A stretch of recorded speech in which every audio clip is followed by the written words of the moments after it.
Diao. Next stepper will be Ms. Dambolski, so that's just in the next steps column, you'll just jot down whatever we talk about. Backup note taker, just in case Ms. Bial is speaking, Ms. Radu, if you could take that role, and then materials is me. So a couple of things that we're going to be talking about will be the roles and the goals for our meeting that we're going to be having together, and then how are we going to share our PBL practice and extend our knowledge. And then we'll review our professional learning schedule for the accelerated learning team, and then some next steps, okay? So when we are meeting, I know that we agreed to meet bi-weekly as a gifted and talented team, and the goal of this team is so that we can use protocols to examine data through an asset-based lens. So as we are going through different work samples that we bring to the table, we want to really highlight some of the positives of our students. What are some of the great things that we're seeing within the classroom during project-based learning? How is this being applicable to our teaching as well, and how are the students receiving it? So we want to be as positive as possible, even though all students are different learners and they might be on different levels. And I think that's also a great way for us to kind of think about how can we differentiate for our students that might need more support. Okay, so that's one of the goals. And then we want to engage in interdisciplinary planning and curriculum compacting. So that is something that we've been doing through our accelerated learning, professional learning that we've done. I think this is, the past meeting was our second with the team. And then also looking at it as a team here together. So just looking at how our curriculums are connecting, our standards for all subjects are connecting is important. And then planning for effective project-based learning. And I think that's where the importance of checking in to where everyone is. We may not be on the same place, and our pacing may look a little different, but I think this could be space for us to kind of share that and really try to help each other plan for that effective project-based learning for our students. So those are the three things that we want to really focus on every time that we meet bi-weekly. And then our second objective here is how are we going to share our PBL practice and extend our knowledge.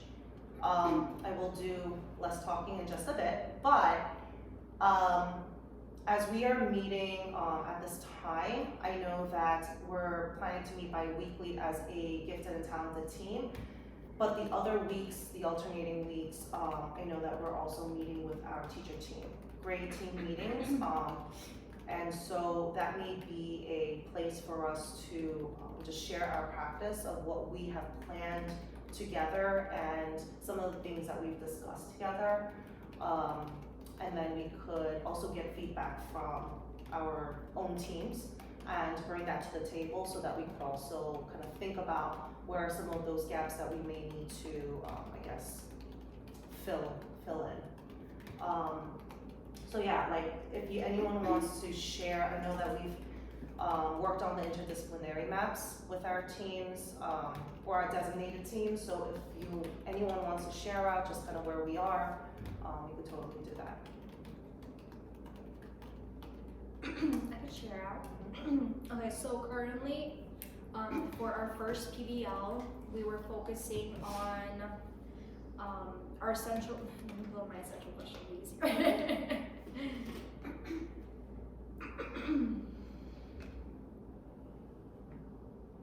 Okay, so we were focusing on module 1, and it was 3 weeks.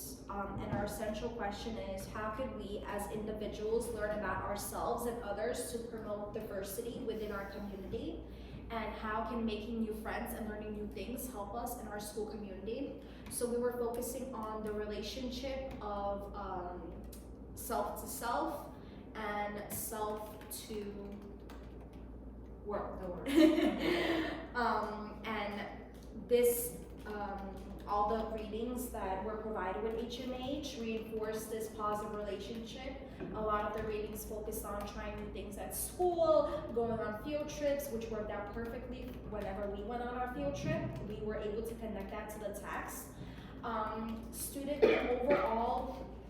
The overall end project of the PBL was for students to draw a self-portrait of how they see themselves, and then write at least 3 to 4 sentences on how they're good friends and what characteristics makes a good friend, which also ties in character traits.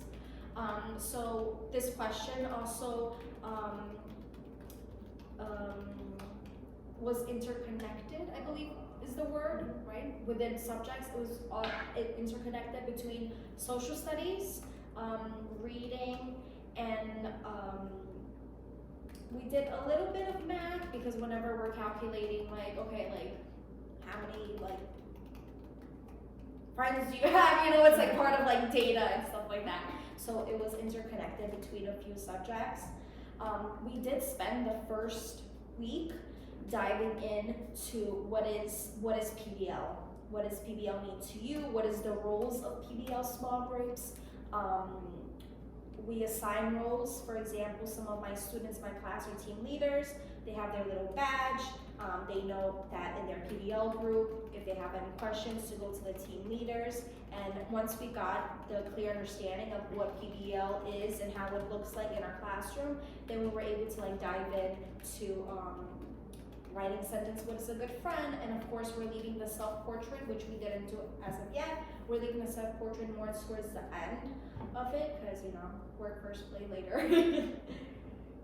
That's your final product, right? Yeah. Your final product, yeah. What about second grade? I know Ms. Rondu, you're not on second grade, but you're sharing your knowledge with them. Right. So We are trying to, I mean, they were gonna try to explore the world around us, right? And they will supposed to focus on the foods in our culture, right? So we have different cultures in our school, and they can share different dishes that they experience at home, and based on that we can relate with states of matter, right? So we can relate with science, and based on that we can also relate to reading and writing. They can make some research based on the recipes, and they can use states of matter and write something, I guess, nice for their second grade. okay. And then for third grade, we are looking into emergencies. How can we as a school community prepare for emergencies? And so students have been connecting their prior knowledge to specifically the past flash flood that we had. They can't even go into the smoke, the wildfire in Canada, because that was somewhat recent for them, and it's something that they've experienced here as well. So for third grade, we want to make sure that they're creating this preparedness kit for their emergency, and they're also going to be writing a narrative on their own character, and that connects to our writing unit where we are in our narrative unit, so it gives them a good idea on, or the lessons will be laid out so that they are going through the writing process and they are choosing the characters and connecting it to their, once again, prior knowledge on these events that has taken place, so that they could use those like sensory details.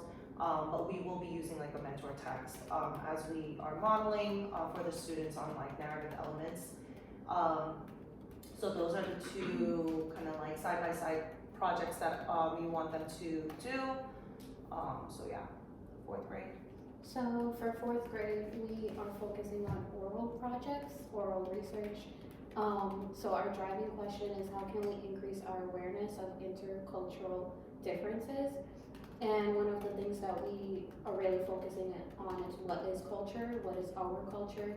how can we investigate what our culture is, so students are brainstorming different questions to ask their family members about their own culture.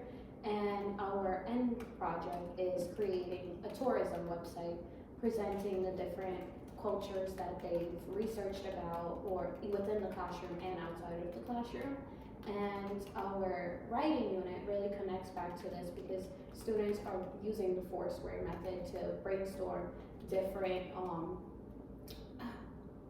different ideas about themselves that they want to write a narrative about. So it can be a celebration that they've had within their family, and then they're taking which celebration they like and writing their narrative based on that. So for example, some students wrote about Thanksgiving or different traditions that they have with their family members, and that is really connected back to this intercultural difference, like how can we share our stories and our culture with each other to make it more diverse.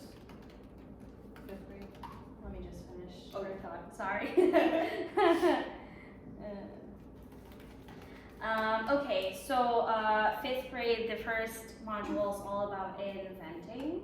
And so we really thought about how can I tie that back to the community, and much like third grade with Ms. Kim, thinking about kind of issues that exist in our community. We used some thinking maps in order to brainstorm that. We spent a good amount of time discussing, what do we see in our community and what a community actually is, right? A community can be our classroom, a community can be South Jamaica, a community can be our school. So, like, what issues do we really see? And this was right after the flash flood or during it. So that was one of the issues that the students focused on. Students chose to focus on homelessness, flooding, kids not having a place to go after school, and so they kind of brainstormed how can we fix that. And because the whole module is about inventing, they had to create some form of invention. So that could be, how could I create a compact tent that the homeless can use that gives them shelter at night? Can I create an invention that they can use to heat up food on the go? How can I create a device that will funnel water so that the streets don't get flooded like they were, right? So it's about connecting what we're learning about the inventors and their process and what they went through and the help that they got, and applying that to their own inventions. It really connected in the expository writing as well, because they are learning about inventors and doing a deep dive research into that. We've used, the Foursquare in order to do that kind of brainstorming, like what can we learn about each inventor, and they're going to write about that. So the end product is they are actually going to pitch their inventions to their class in like a Shark Tank forum. So they have to make it engaging for the class to listen to, and then the class can choose whether they think it's a good idea, make suggestions. I would change this, I would do this, maybe use a different material. So much in the way that the inventors helped each other, they are then taking on that role. So everything becomes connected. I brought math into it by talking about decimals and money, because that is our second topic. So really talking about profit versus cost, which is a real life skill that they're going to need. So making it connected within all things. I connected it through social studies by talking about the first Americans. What problems did they see in their community and how did they attempt to fix them, right? They had to create weapons in order to hunt, to get food. They had to create shelter, clothing, all those types of things. And while we may have different issues, the process of it is still very much the same. So everything kind of became connected really, really well. Yeah. So just going back to that point of how are we going to share our PBL practice and extend our knowledge, I know that we're at the point where we've gone over the interdisciplinary map. We've started planning with our teams, our designated teams on that. Are there any other ways that you feel like we can really showcase our PBL practice? Beyond teacher team? Beyond teacher team. I think also giving other classes like the opportunity to see what we're doing, I think can be really beneficial. Even if like the younger kids see what the older kids are doing, right? Because they're different projects. And It'd be cool to do like a fair kind of. yeah, or like a like Like some a kind of gallery, gallery yeah. walk would be cool where like we could kind of showcase, right? Like they've put all of this work and this thought into it, and I think like enabling the older kids to see what the younger kids are doing, and Yeah. vice versa, I think could be really cool. It's like the science fair, like as a Yeah. in where you set up all the boards and like Yeah. the lunchroom Or or the Black History or Month. the Oh, like the Last Black year. History Month that We we did had that last year, so it could be a nice Mhm. event like that. I actually saw another school did Shark Tank, Mhm. like a very similar project, and they did it as an assembly, and then Yeah. they had like the admin and other teachers judge on which company or like invention they want to invest in. So if we could do assembly on that, that would be Yeah. really popular. Because Yeah. whenever I heard Shark Tank, I'm like, can I be a judge? Yeah, yeah. And you know, I talk to the kids a lot about, you know, being wise with money. You know, you can't invest in every single project, but you can really critically think about how beneficial is this project and how is it helping my community? Is it really working to solve a problem, or is it just a cool thing, right? So like learning the critical thinking skills and even the money skills is Like, why are really we doing this? yeah, it creates this big why. Like, why are we doing this, right? Do you think it's necessary? So those are really great ideas, and I think the kids would love it. What about our staff? Do you think that there can be opportunities beyond the teacher team meetings where we can also share out the PBL practice?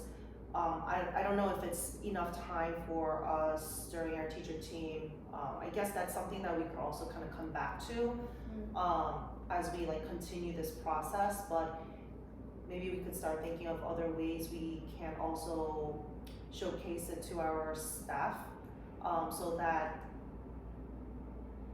we get them excited as well in Well, I this think process. that professional itself. learning Yeah. time may be used for Yeah. that. I mean, I know that there's definitely like we have the book study and those types of things, but maybe even making some time where everyone is gathered in order to kind of unpack what a PBL should look like, especially for even like new staff who maybe doesn't have as much experience with PBL, and really even about how to differentiate things and how to, you know, meet the students where they are, because not every student is capable of the same things.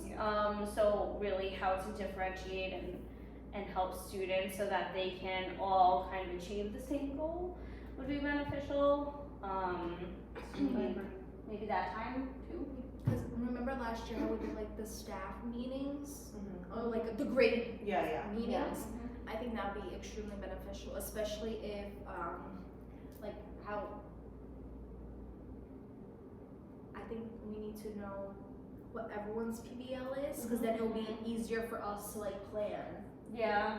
Yeah, Or I even think to for- give some kind of feedback too, because I Yeah. know personally I find feedback, like genuine feedback, very beneficial in like, okay, how can I alter my teaching practices in order to meet the needs of my students? And sometimes it just takes another person to like look at your plan and say, oh, you know, I think maybe this would be beneficial. And I know that we've all worked together when we were planning our PBLs, and actually I think the Shark Tank was your idea, because I was originally just gonna do a presentation, and she was like, why don't you do a Shark Tank? So I think we are good tools for one another, and that could be used in our teams as well.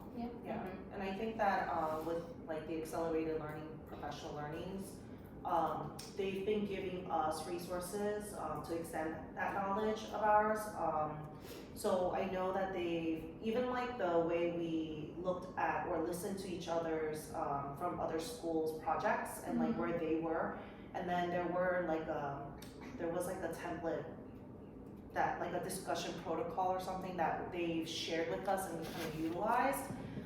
So maybe that's something that we can also like incorporate into our teacher team meetings as we are looking at student work products and, you know, whatnot, and just really gauge what the other teachers that may not be on this team, what their thoughts are, because we're kind of like the voice, you know, for them as we are together here. I know there's, once again, resources in the folder that they share with us from Accelerated Learning. I know of PBLWorks.org is also a great resource for us. There's so many different projects, but I think there's a lot of different templates as well that we can incorporate into our teaching and students' learning. So I think that might be like a good resource for us to, I included those. for us to use, because once again, this is all a process for all of us. Just because we're on this team doesn't mean we know everything.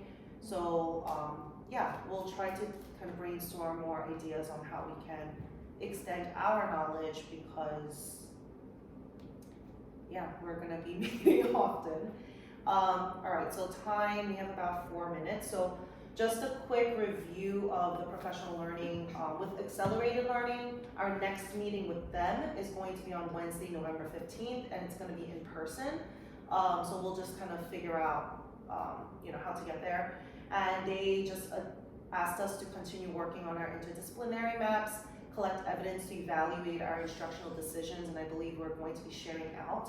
So we might want to bring those work products with us when we get there, November 15th. Continue planning for Project 1, begin Project 1 if you have not already, and then continue for us to meet as a team. Next steps for us. We have our next meeting for this team, this gifted and talented team, I believe November 7th, if I'm not mistaken. 24th, 31st, yep, the 7th, which is election day. Is that a virtual thing? Yeah. That may be a virtual day, So so we we'll, may need to push on. we'll confirm to see if, that meeting is still happening. If it is, it'll just be virtual, I guess, through our Microsoft Teams. If not, I'll confirm with you on whether that's gonna be, rescheduled for another day. But I think for our next meeting, especially because the week after we'll be going to, the professional learning in the city, and we're going to have to collect evidence for that session. It may be great for us to collect some student work products for our next meeting, and then we can kind of share on how it's been working within our classrooms, so that we're also prepared for that session with Accelerated Learning. Any other next steps that you could think of? Any next actions that we should take? I think we should do like a share out A share out of with our, the work samples, or? no, like a share out with our. Oh, yeah. Oh, So, and teacher team. so next, that could be our next step, so. With our teams. Yep, so, Why don't we get, is it possible to get everyone in one? the 31st for our teacher team? Like to get all the groups together, like to get all the Well, that's all the teachers. teachers. Well, that would Maybe be staff our meeting. Monday professional development time. When Yeah. everybody's there. So maybe first we could start off with meeting within our teacher teams, on the 31st, that's Halloween. And then we could definitely talk to administration about possibly meeting as a whole staff, to see if we could present or, do something where everyone is involved. But our next meeting as with our teacher team will be the 31st, so that will be a great opportunity for us to share out some of the things that we've talked about, and just kind of checking in, and just letting them know that we're all here to just like support them. I think that's pretty much it. For our roles next week, in 2 weeks, we could keep it the same for the next week. 2 weeks later, our next gifted and talented meeting, we could keep the role as is, and then in the future we can rotate so that I'm not only facilitating, we'll create like the agenda. That is something that they've Accelerated Learning. They've also mentioned that We want it to be like a shared agenda where everyone is a part of it. So we could do that for the near future, but our next meeting as a gifted and talented, I will keep all the rules as is, and then I'll have the agenda for you before our meeting so that we can look November over it 7th. and then November 7th. November 7th, yes.